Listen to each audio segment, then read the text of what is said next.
Here's how we as human beings are stuck in our minds, and you're stuck in your patterns. So I used to teach at a school in Norwood, New Jersey, up by Mahwah. I would drive an hour and 15 minutes home on the turnpike.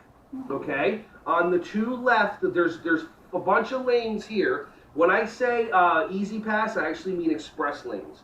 Watch how we're so stuck. So here we are. The two left lanes are the easy pass lanes, and they're the express lanes. So look where all the traffic is. Here, it's not the easy pass lane.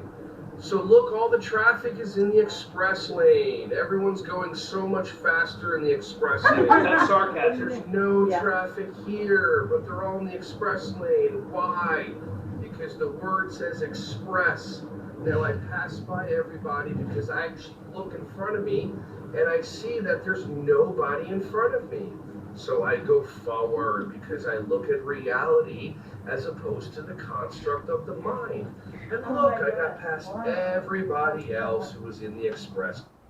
How many of you, when you're driving on a turnpike or parkway, you see a sign that says exit 2 miles, and you go right into the right lane? The exit's 2 miles away, and you go right into the right lane, and you sit there while I pass every single one of you going, the exit is 2 miles away, and then you wonder why it takes you forever to get places. How many of you drive to work in the morning? If you live a half hour away, how many of you leave a half hour? Do you leave earlier? No, I live here 3 blocks away. Okay, so I don't start.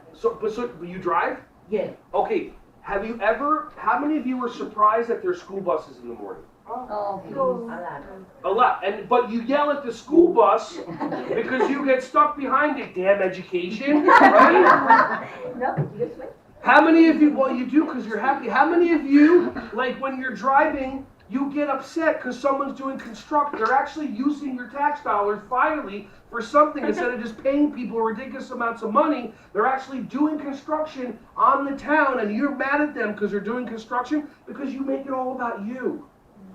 How many of you when you go outside it's raining? How many of you when you go outside it's raining on you? It's insane. That's what we do. We run all this stuff. We make up so many stories.